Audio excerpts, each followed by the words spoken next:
there's probably not necessarily going to be anything necessarily new about a listing appointment or preparing for a listing. It feels like it's, everything is just kind of repackaged, doing real estate and then figuring out your own little edge or your own little spin on it. So I was joking with Nate at the beginning, because really the biggest secret in all this would be actually being able to get to the door or get face to face with a seller. And unfortunately, I can't give that to you. Like, nobody can give that skill set or that gift to you. So really the hardest part, or the most important part, is even getting in these conversations with sellers so that you can meet them at their house and talk about selling their house. And that's a skill set that needs to be developed, day in, day out. It's got a lot of relationships. And I was talking to Mike beforehand, it's really just talking to more and more people. So if you want more listings, if you want more buyers, it means you have to talk to more people. So at that point, it's a numbers game. I will say, and kind of start with this, what I've been sharing with my team here recently is from some of the Tom Ferry stuff, which is that sellers, I think, are way more likely to search you online before working with you than a buyer.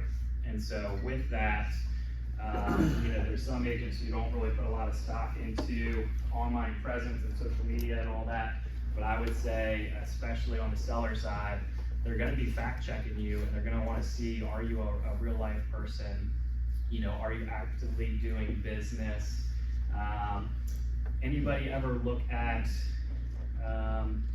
reviews when you're looking at like Amazon or Google? Anybody look at a review like yesterday? Anybody looking? And then when you look at the reviews, anybody look at like the photos or the videos, or you just read the words? Videos. Yeah, you like the videos. Like, some of them are made. Like, I bought a projector yesterday on Amazon. I probably looked at like 8 different projectors and looked at the reviews. And then I want also to see like the real life photos, not just the nice marketed advertised photos of what the projector looks like. I want to see like how does it actually look when you actually are putting up a video up on the wall. I even did that for a pair of Nikes that I just ordered. Like, I want to see like not the photoshops, really cool looking Nikes, but what they look like after they've actually been, kind of worn and stuff. And so sellers are definitely going to be doing that for you. So with that, I would say make sure you're having online profiles on all the various websites. The more websites and stuff you can put your name on, the more it just kind of tricks all the algorithms and the search engine optimization stuff, where that if somebody types your name in, that they kind of find that you're an active realtor. And so, that's like certainly having a Google business page, which is now just in Google Maps. It's putting something on Yelp, putting something on Realtor.com, putting something on Zillow.com, putting something on Homes.com, like creating all these agent profiles, I think is real important, because chances are they're going to be searching you even before you meet with them face to face. And a lot of times I'm meeting with sellers, and because my profiles have, personal information or some of these different, storylines that I want them to know about me, when I meet them for the first time face to face, I don't have to tell them that I have, 2 boys, a 7-year-old and an 11-year-old, or I don't have to tell them, I'm on the board for the YMCA. Like, they've already seen it on some of my online stuff. So that would be my first little tip, is having stuff out there online, because sellers are most likely going to be checking into you and researching you before they let you just walk into their house. So that's step 1. Another little thing before the listing, traditionally, let's say you have a seller, they call you up and they say, hey, I want you to come talk to me about selling my house. A lot of times for me, I'll have a shorter conversation with them on the phone, and I'll get some of the important nuggets, and I'll schedule a date for that listing appointment. And then what I like to do on that phone conversation is explain to them a little bit of the process, but then I'll let them know that I'm going to send them an email just asking a few questions, so I can help really familiarize myself with the house and really dig into and research the house for you. Because what I tell them is, when I come to meet with you at your house, I'm going to come fully prepared with all my market research and let you know everything that I'm seeing selling near your house, and have an in-depth conversation with you about what's going on in the real estate market, and at the end of it, tell you how much I think I could sell your house for, in this current market. But then I let them know I'm gonna send them an email. One reason for that is that I'm not on the phone, all day long. Second reason is if they email me back, now I've got something I can print off. Now I have something a lot easier for me to remember. So if I'm just talking to them on the phone and I'm saying, describe your kitchen for me, like have you done any renovations in your kitchen? And they tell me, oh yeah, we did quartz countertops, new backsplash, under cabinet lighting and stuff like that. If that's just verbal, I could kind of forget it. And then, but if it's in the email to me, now not only that, I can pull it up and reference it even weeks after my listing appointment, or even when I'm going to put the listing up on MLS. I already had that printout where they told me, hey, we replaced the roof in 2020. So yeah, that might be helpful information to know when you're putting up the listing on MLS. So I'll hand out or I'll give you guys a handout. I actually have the email that I sent to everybody, and even before you see it, what questions might you want to ask a seller before you meet with them to list their house? Let's get some ideas, see if you already have some on my email. When do they want to move? When do you want to move? Good, yeah, timeline is pretty good, right? What else might you want to ask them? Are all the decision makers going to be at the meeting? Ooh, good, yeah. Are all the decision makers going to be at the meeting? Or another way you might say, are you the only owner, or is there another owner, or whatnot? But decision makers are also good, because sometimes you might have somebody who's just a counsel, they're not an actual owner. What else might you ask a seller before you meet with them? Why are you moving? Why? Yeah. Yeah, or I might phrase it, if you were to move, where do you think you might be moving to? Kind of softens it a little bit sometimes. What else might you ask? How much they owe? How much they owe? Yeah. Yeah, it's interesting. People guard that number for some reason. It's almost $100, at this point. But yeah, how much they might owe on the house? Why would that be important, Kevin? Make sure not underwater on anything, and also so you can bring an estimate of proceeds. That's what they actually get excited about. Yeah, it's good.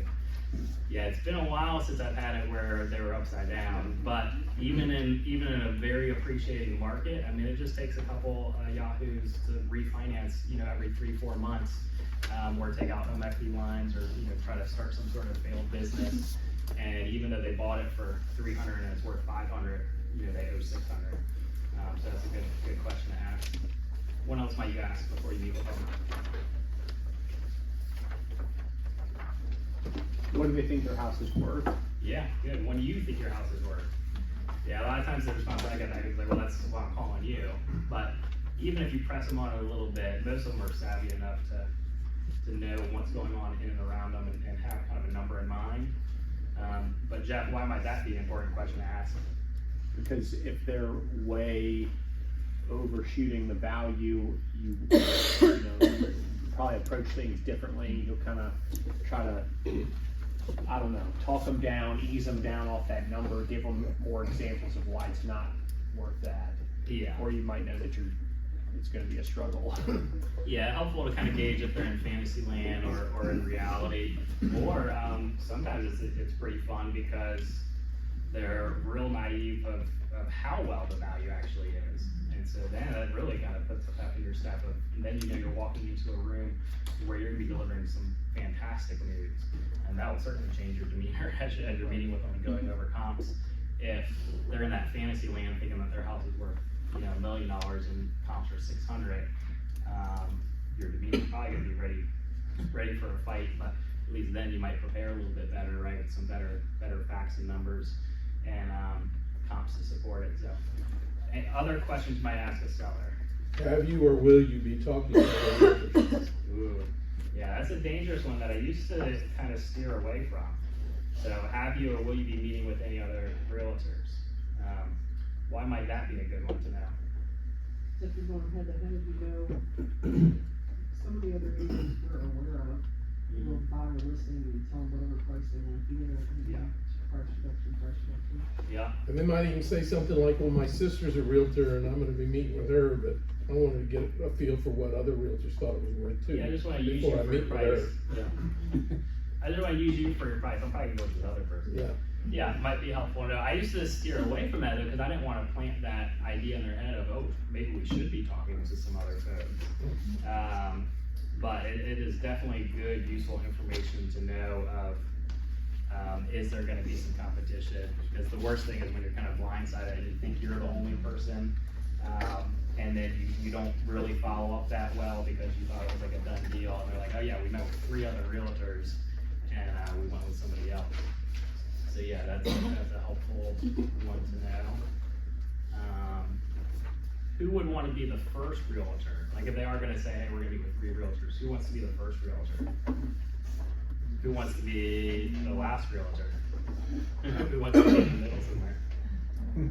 Yeah, lots of different trainings and thoughts and philosophies on whether it's better to be first or last, but I'll let you kind of do your own digging on that. But the thought would be like if you're the first, sometimes you then kind of set the benchmark that then they kind of compare others to.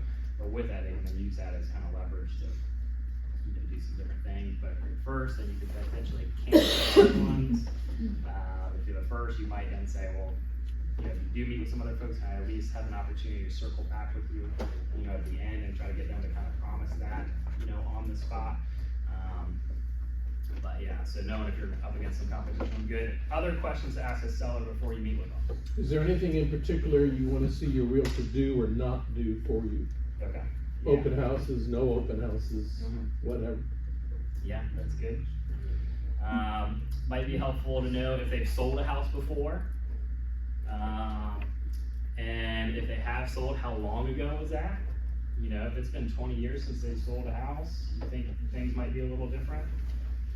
Yeah, probably. If they sold one 2 years ago, you know, things might be a little different. Other questions? Okay, yeah, kind of their timeline, their situation. Do they need a rent back? Do they need to close quick? Do they need a long close? Are they trying to wait till school ends? You know, are they waiting for a retirement date? You know, all the different timeline stuff. Other questions? What's most important to you in an agent? Yeah, that's kind of getting on with what Ken's saying too. Yeah, that's good. There's another way of saying it. So what's most important to you? Mm-hmm. All right, what about the house? So far, nobody's really asked questions about the house. You guys care about the house? Have you done any like You upgrades? guys care about the people? Have you done any like remodeling Right or around. upgrades or anything recently to the house? Is usually the one. What's Like, that? have you replaced any carpet, any upgrades or anything to the house? Yeah, any recently? recent upgrades or renovations that I should be aware of? Age of the roof. Yeah, major systems.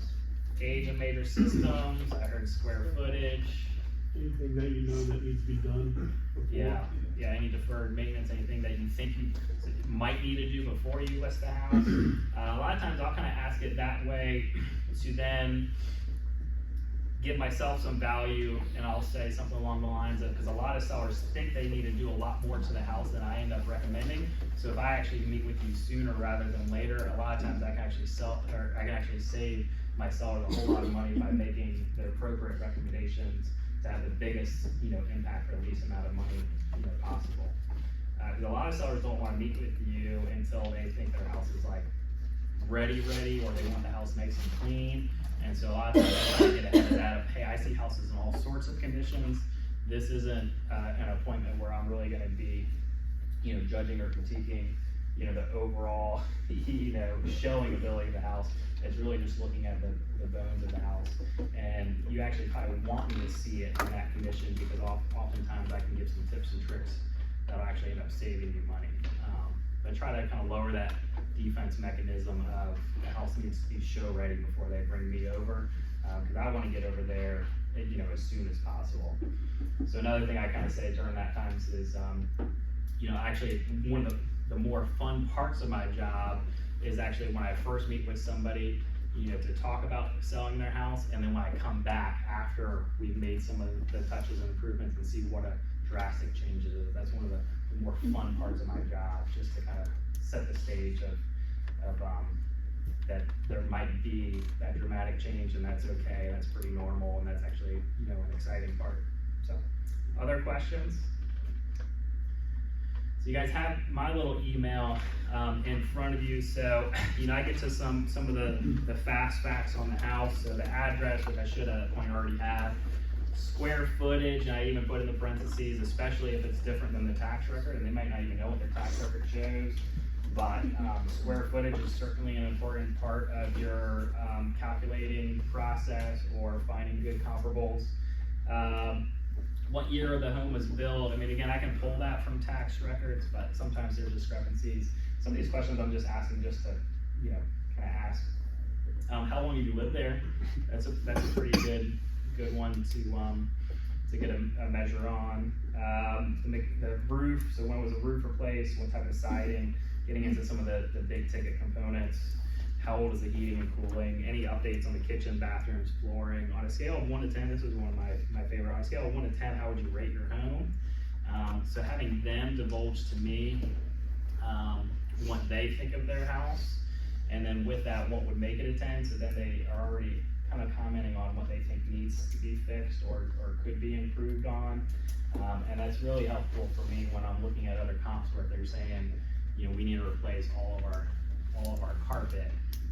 Then I can show, you know, if there's a comp that has all new hardwood flooring that, you know, I think is already at a higher price than what I think their house would sell for, then I could kind of point out, look, this one's got all new flooring already, so, you know, if you want this top dollar, this is what you need to do your flooring, so that's helpful. And then I have, do you know your loan payoff amount? If so, what is it? And then what would you like to see your home listed for? So again, if I have that in an email form back to me, I print that out and I bring that to my listing appointment, but then it's just, you know, I have it, you know, from there on out. I also include in that email a few of my past listings, and so I'll search around the house that I'm meeting at that point, because I'll already have their address, even though I'm asking for their address, and I'll try to specifically select homes that I've sold nearby, and I'll include those video links. 3D tours if I'm doing a 3D tour, and then I've got a link there for my reviews. So some agents, I mean, they'll do some intense pre-listing stuff. They'll send like an entire care package to the seller and send them brownies, send them marketing materials, send them postcards. Some people like hand deliver that. Anybody do any of that ever? Like crazy pre-listing packages or anything like before meeting with the seller? Okay, that's good. I guess we're pretty normal, but yeah, some of the you know, crazy Tom Ferry, you know, superstar agent panels and stuff that they have, they're sending out these big old blitz style packages to try to razzle and dazzle people before they even step foot in their house. This is my razzle and dazzle. It's links, links to videos and past sales. But there are, you know, just to kind of put it out there on your radar, there are some tips and tricks and little things that you can do to separate yourself from others. And so nobody in this room raised their hand saying they do that. So all of a sudden you start sending some brownies, you know, ahead of time saying, hey, so really looking forward to meeting you on Thursday. You're going to be a little bit more memorable than the rest of the 50 of us or whatever. Forgot to skip over the very first part, is I do like to try to set the stage of this should only take about 45 minutes.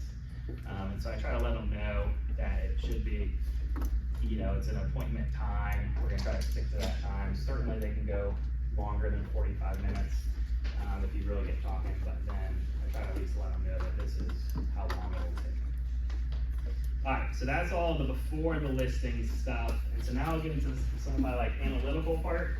So after I get that information, I'll show you kind of how I run comps and then what I do with them, and see what you guys think or have questions of. So for a sample property, this is some folks I already met with. It's a little house over in King's Charter. And so this is our subject property. It is over on the small side of King's Charter. So little 2-story house, it's called 1533 square feet. So I'll usually keep this open as I can, or the tax record at least, and run a couple of numbers. So the way I run my comps, for the most part, obviously there's more art than there is science, but this house lends itself to a pretty straightforward analysis for me. So I select all, so everything within the last 6 months. active, pending, sold, release, yada yada, just do the whole thing, the whole gamut.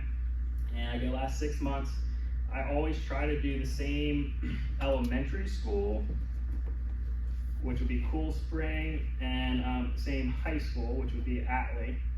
Now I'll change this if it's like a hot market or like a cool, like young professional area, like a Bellevue or Ginner Park, Sherwood Park. Like then I'm not really worrying about schools. I'm kind of thinking more overall area.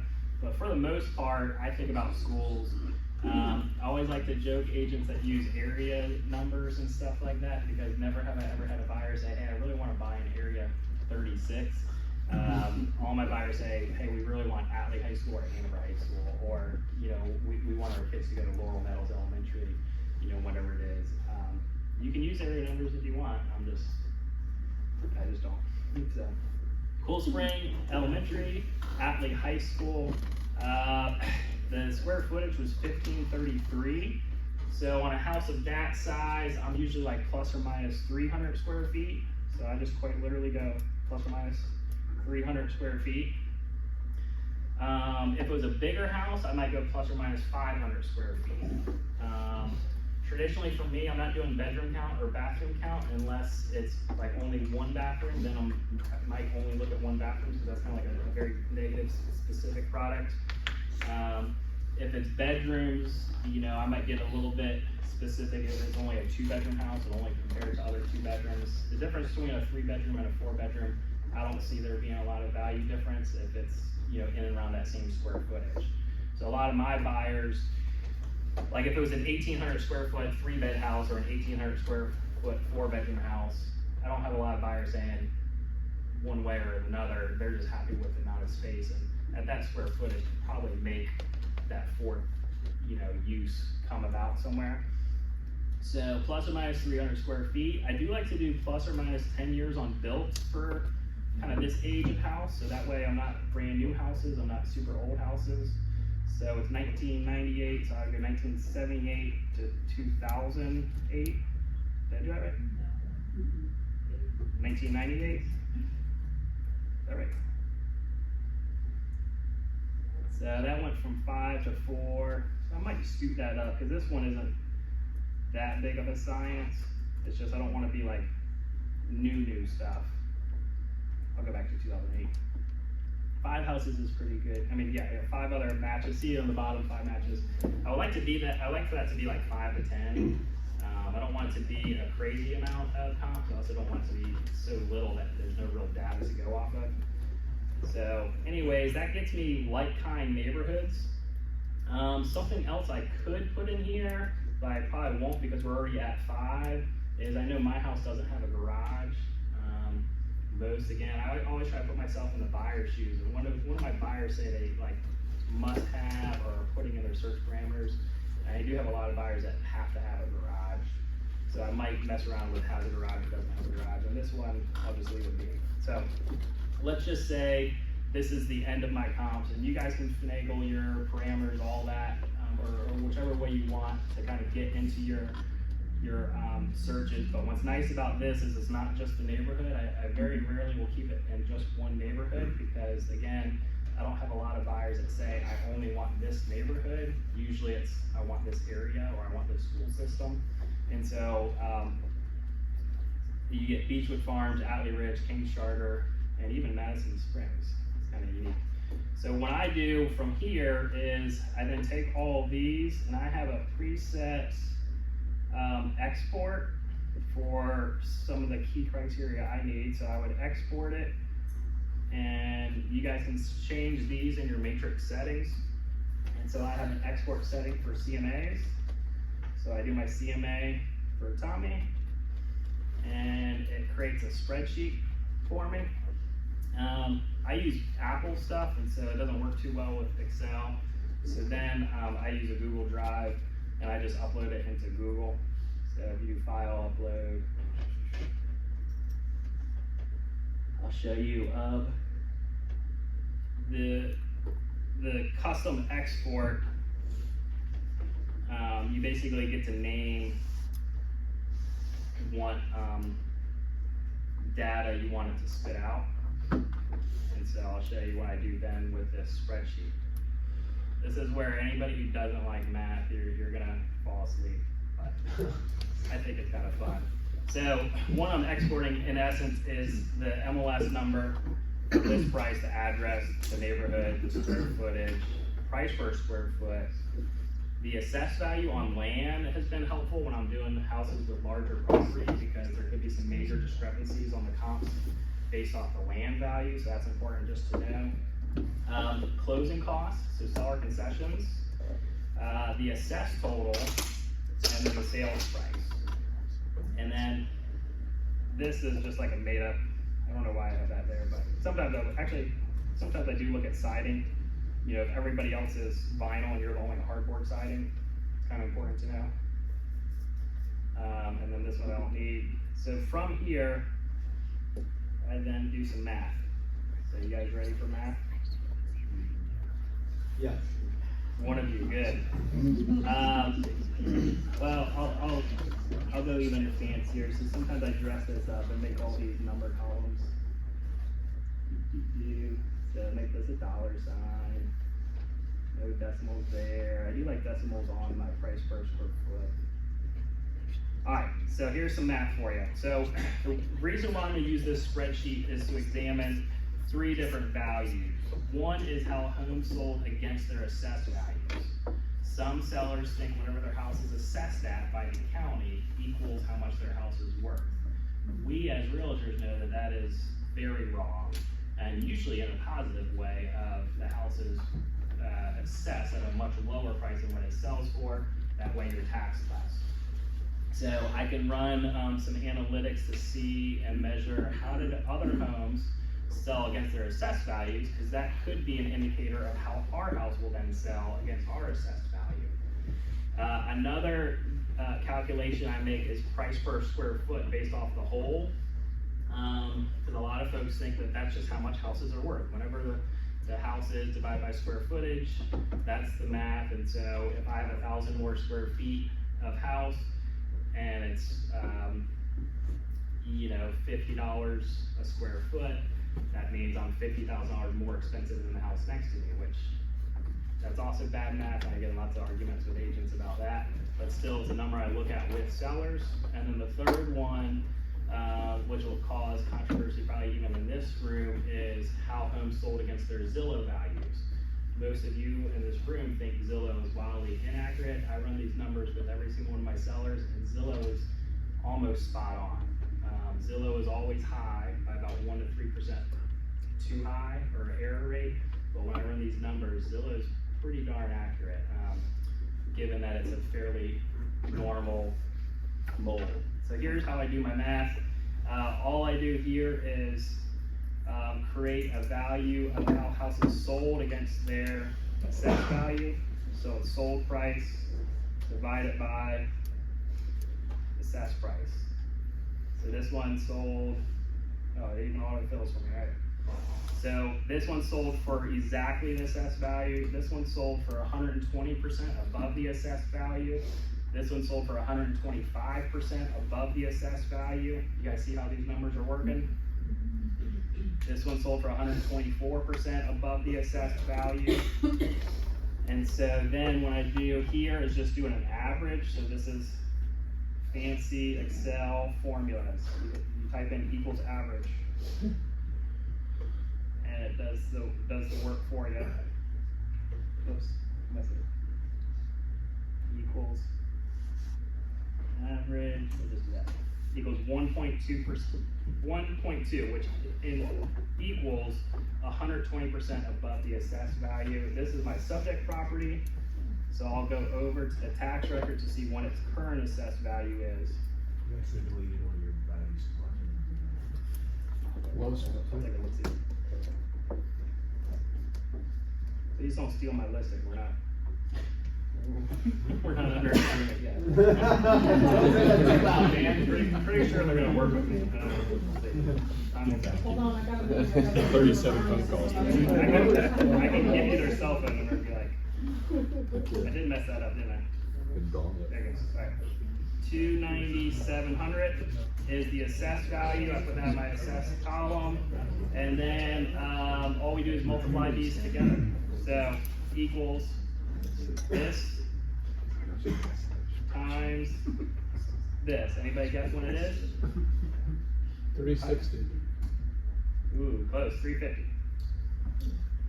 Alright, and so like, I'm gonna print this out and I'm gonna give this to the people at the appointment, so, you know, I make it pretty and stuff. Alright, so that's one calculation. So based off other assessed values, like this guy was assessed at 299, he sold for 360. So if you're assessed at 290, 350 sounds about right.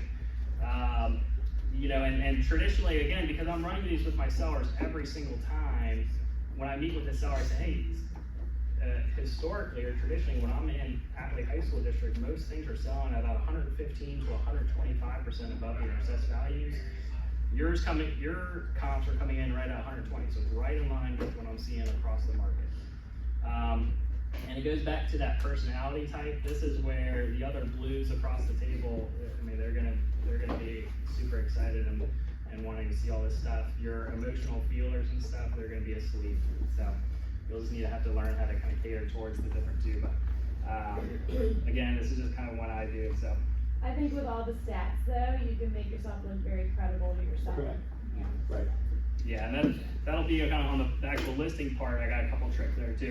So now, price per square foot. My software actually will do this for me, but I still put it on the spreadsheet anyways, because what I'll do is active, pending, and sold, combine all of those into a price per square foot. The software I use, which is Cloud CMA, it spits it out, price per square foot for each individual category.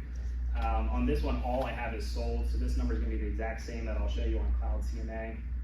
But it's $229 a square. I said my house was $1,533. So if you just multiply those times one another,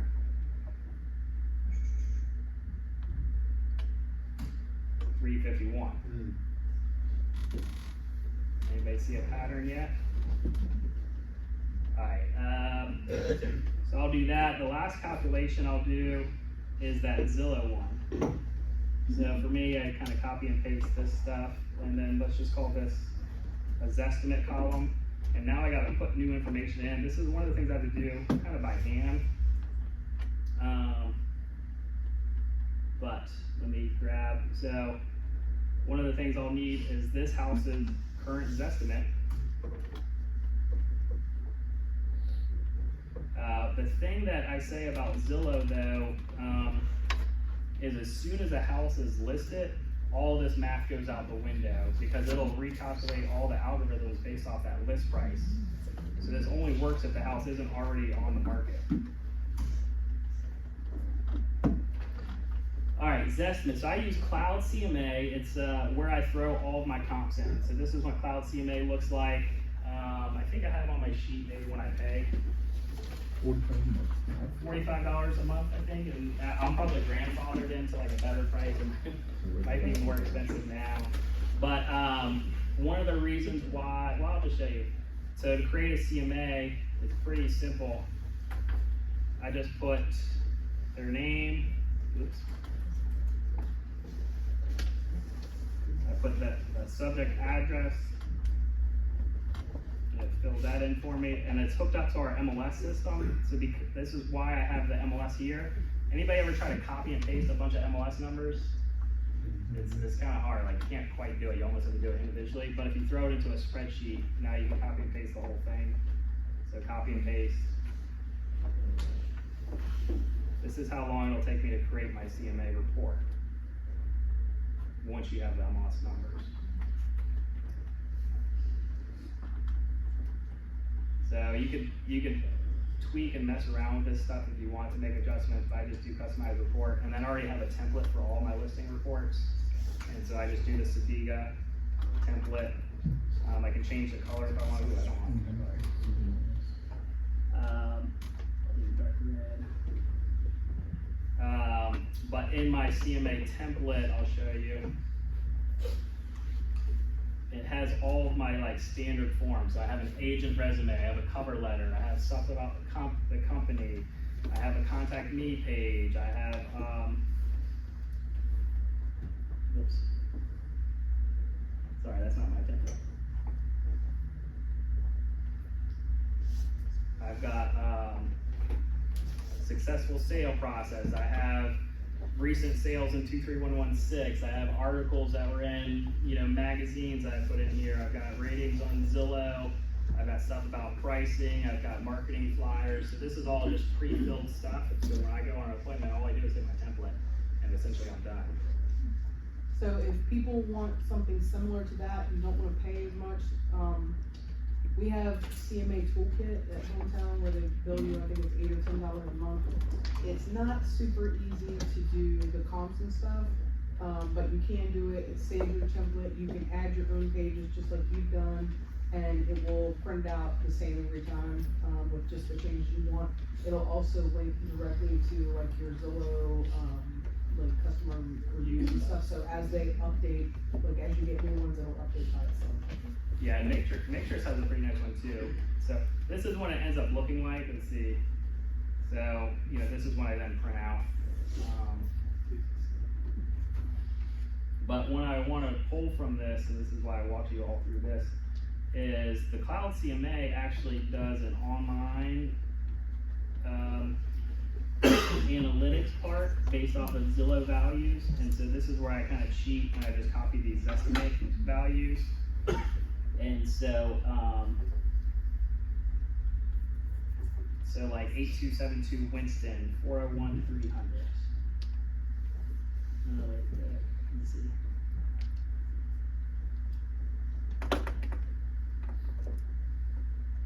That might be a different,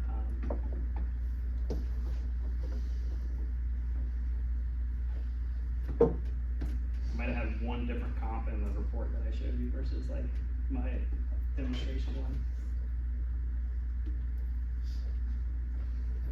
So, long story short, I put those estimate numbers from this, so I have to type them in manually myself, and then I get that same calculated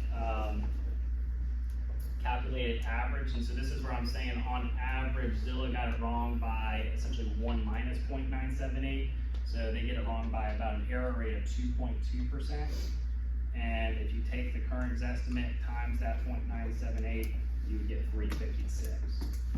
So looking at all my numbers based off Zillow, you're 356. Based off assessed value, you're 360. Based off of square footage, you're like 385. I kind of switched my spreadsheet, but just to kind of show you an example. Now I have those metrics, I print those out, and I bring those with me to my listing appointment. And then I print out the CMA to it. So a bunch of math in there. Anything there you guys have questions about, or might be like too nerdy? But yeah, Scott. This is trouble, come down as I get. As far as on those numbers and whatnot, obviously, in that parking chart, right, there's a lot of similar houses. And I know you take into consideration updates and whatnot. How does that apply into this, or does it not, right? How do you? Yeah, so that's where I'm gonna be more on the fly of, looking at the individual house conditions and stuff. So usually it just gives me a bit of a range. And usually there's enough leeway there, like the one at like 385. Like now I could potentially list as high as 385. If I go in the house and the house is crummy, I'm like, I don't know, you're more like 349. Yeah. Let's hope for the best. So that's all the stuff that I kind of like bring to the table. But to Becky's point, like when I actually meet with them, they're already going to be a lot more impressed because I really like did something other than just print off MLS. Here's 5 houses that sold near you. You know, here's a split foyer, here's some tri-level, and here's a brick rancher fully renovated. So your house is probably worth, this much. So it already kind of makes me look a little bit more prepared than others. But during the pre-qualification process, you kind of know what you're going to do. Yeah. I mean, if you pre-qualify or not. Yeah, and one of the best questions that I stole from Dean on there too is as you're preparing all these different things, asking them, is there any specific house that you want to make sure that I include, in my market research? And a lot of times this will be a house that sold like 3 years ago, but they think it just sold yesterday. That is so important because it happens all the time, and then you're sitting there like trying to pull it up on an app on your phone. It's really hard. They don't exactly know the address, so they really like are comparing their house to it, and you're not prepared because you don't know that. So that is really good. And then, like you said, it's 3 years ago. It's way bigger, whatever. Yeah, or they're a quad level with their master on the fourth part of the quad, and the rancher next door sold for some incredible price, and yeah, a little different. Exactly. Or they're taking the price per square foot off of a rancher and, trying to calculate that against their 3-story home with a basement or something like that, so. Right. Alright, so that gets us to actually showing up on the listing appointment. So showing up on a listing appointment, I would say always dress really nice, try to have your car clean, try to get there early and drive around some of the houses you already looked at. Get a feel for the overall neighborhood. Earlier in the day, you're gonna text them and confirm your appointment, or call them and say, hey, really looking forward to meeting you at 3 o'clock. So you're doing all that type of stuff. On my CMA, I guess I jumped ahead. On my little CMA report, I'll print that out, and then I'll very intentionally pull through the different comps, and I scribble all over my CMA reports and write notes on stuff. And so usually the notes I'm putting are any tracking of history of any price changes or failed contracts. So I'm writing that in, and sometimes that's helpful talk tracks to me of like, hey, this one actually had 2 different contracts fall through, and so, there's a difference between a skilled agent and a passive agent, but a skilled agent will actually kind of get you to the finish line, or hey, this one started high and then they dropped 5 times, and on the 5th time they sold 7 days later. They could have saved themselves 92 days on the market had they only just priced it at this price first. So I'm writing any of the pricing history, any of the status history on the top part. I'm also drawing little doodles, especially in this current market, of what they were listed for and what they sold for. And if it sold above the list price, I'm putting a big huge arrow, above it. I'm also writing notes of closing costs, how much a seller pays in concessions. And one of the things I say there is like anybody can know when a house sold for, that's public information, but only a realtor knows how much a seller paid towards concessions. And this is important information for you because this is actually money out of your pocket.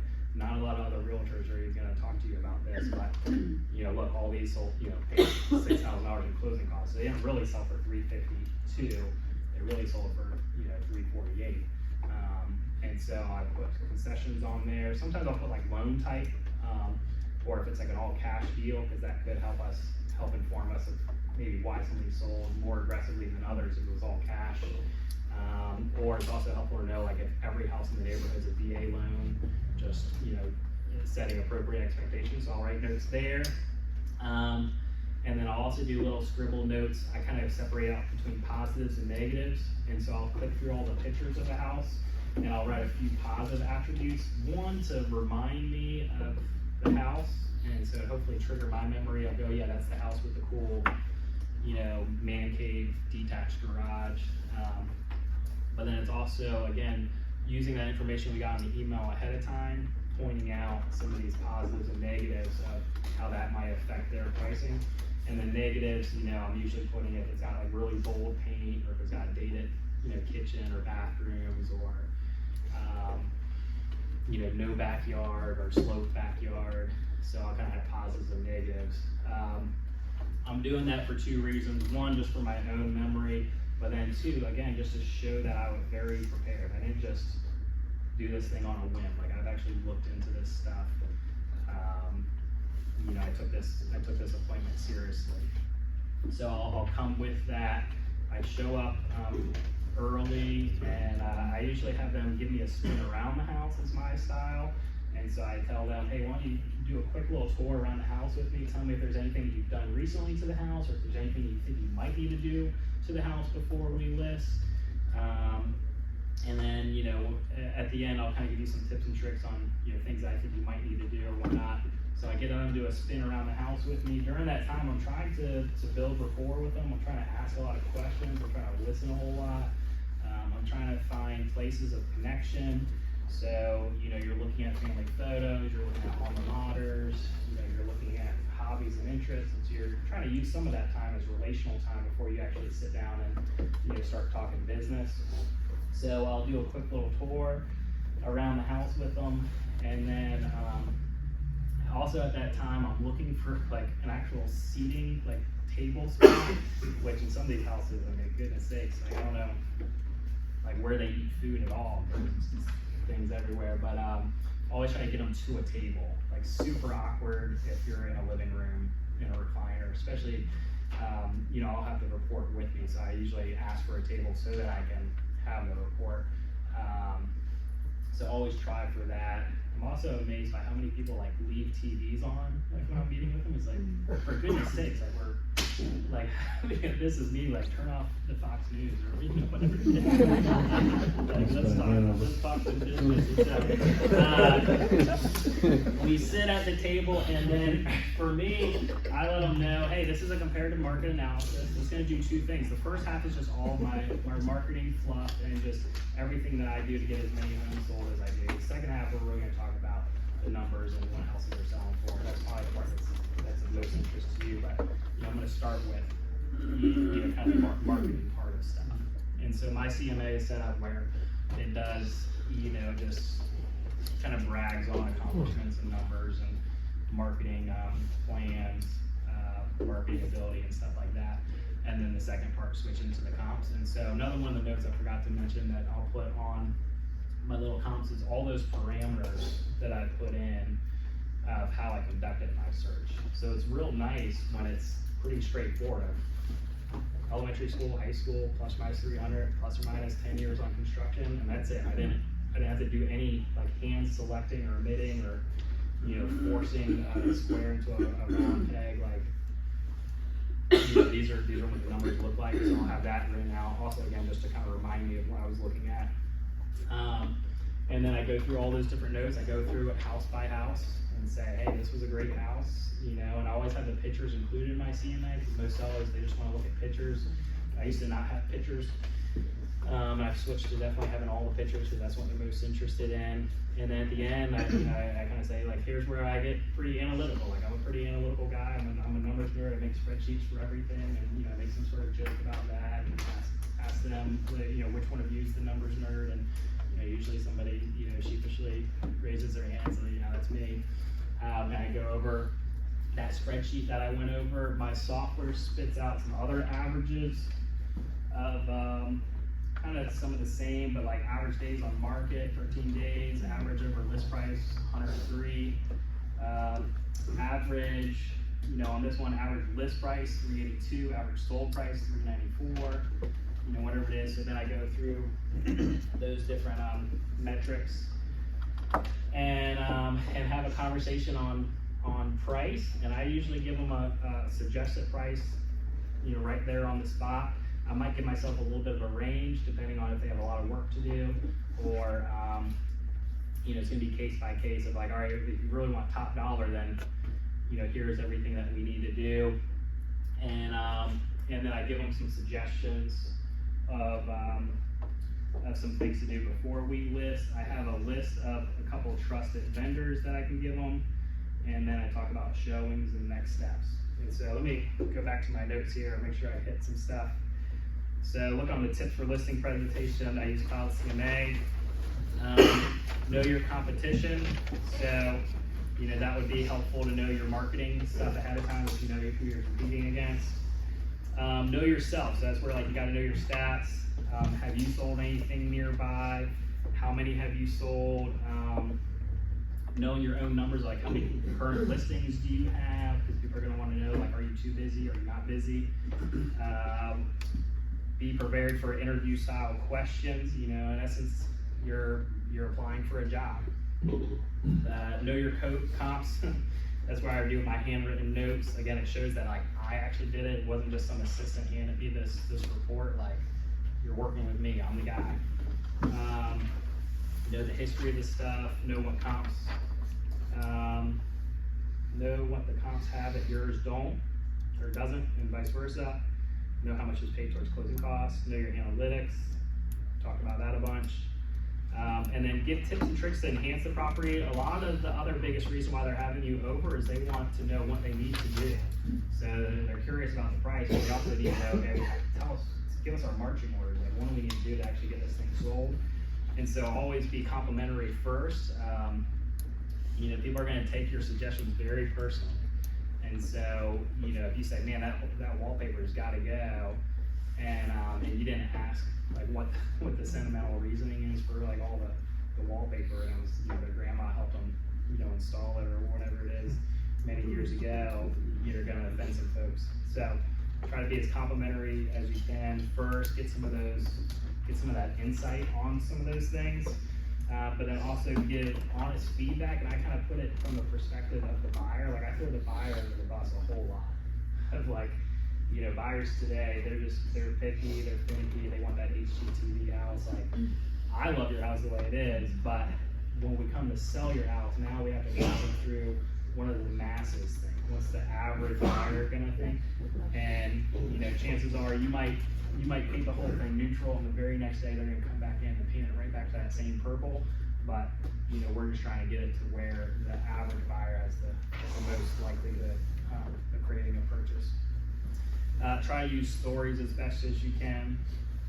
So that'll be, helpful of giving an example of what a buyer thinks or what their opinion is of a house that you've shown. If you can use that type of stuff as a story, that's helpful. I usually tell sellers that buyers are okay with a project, they don't want projects.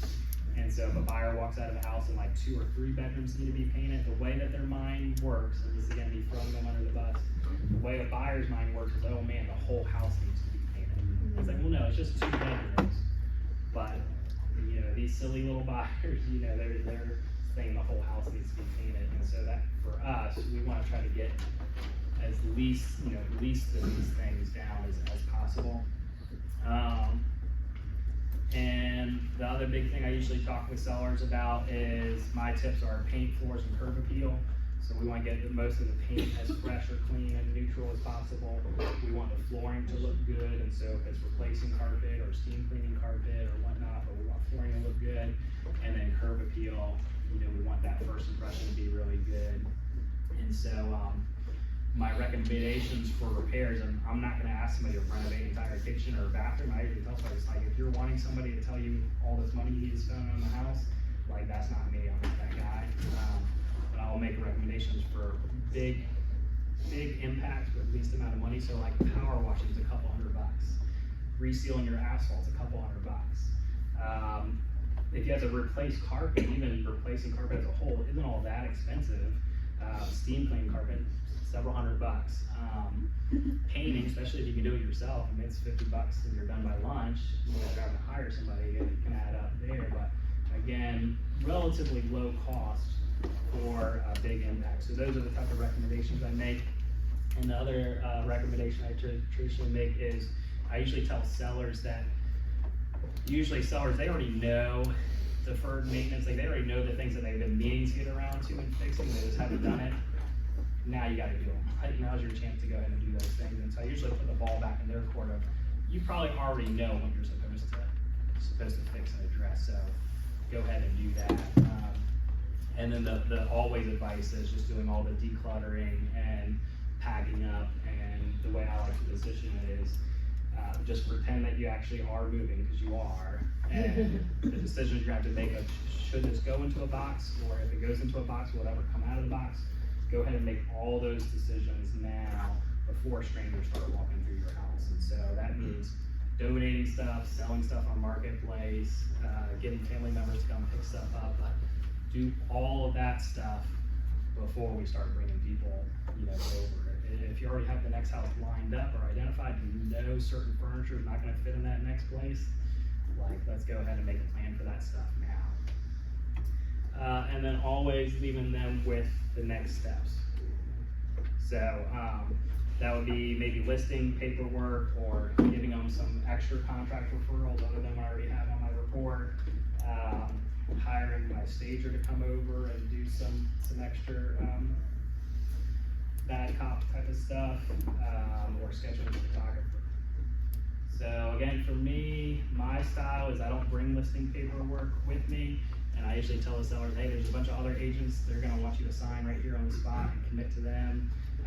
That's not my personality type. I wanna work with people who wanna work with me. So, you know, all I would need from you is, you know, the next couple of days for you to kind of give me a thumbs up saying, I'm your guy, that you feel comfortable that I can handle your sale, and we'll get things going from there. That's my style. Obviously, people have different techniques on that, and I'm sure you'll hear from at least the next 3 weeks how they handle the listing paperwork side, but that's how I do it. Yeah. Does that mean you're not going through the listing agreement with them at the appointment? Yeah. So how are you handling, I'm not trying to make this about the commission stuff, but like, has that come up? Have you had to handle that and have that Yeah, discussion there's probably a separately? typical verbal track at that point, and then usually, you know, I say, hey, you probably remember when you bought the house, you had a bunch of closing costs related to buying. Most of those closing costs relate to the loan, it's origination fee, it's title search, title insurance, appraisal. Those are most of the closing costs associated with buying. When you go to sell a house, you also have closing costs. And the reality there is the lion's share of your closing costs on selling your house is the real estate commissions. I have to change my script now, because I used to say that, you know, we charge a traditional amount of 6%, 3% goes to each side, but you know, now if I say, on the seller closing costs, it would be a 6% total, 3% goes to each side. And then on top of that, there's about another $1,000 in related closing costs. That's gonna, and I try to get quick to that part, and not linger on the commission part, and say that $1,000 is sellers are responsible for a termite inspection, a well and septic inspection, ordering HOA documents, an attorney to prepare the deed, and then in essence a grantor's tax or a sales tax on the sale of your house. So when you're buying, your closing costs were to the loan. When you're selling, the closing costs are mostly related to the real estate. Do you go over a net sheet with them in person?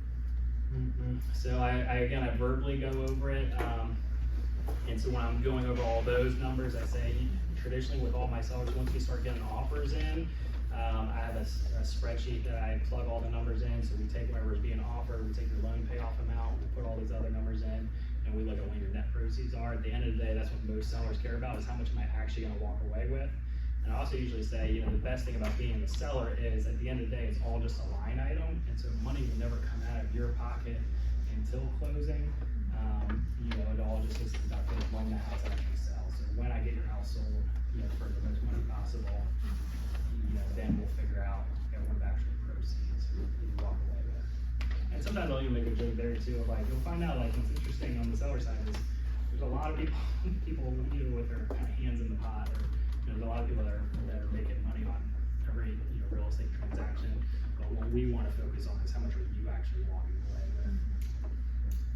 Yeah, but I wouldn't have like a spreadsheet or a proceeds there, mostly because like that list price number, I'm on the fly. Like I'm coming up with that number on the spot. Like I might have a good indication of what I would list for, but I gotta see the house first before I really lock myself into a price. Other questions?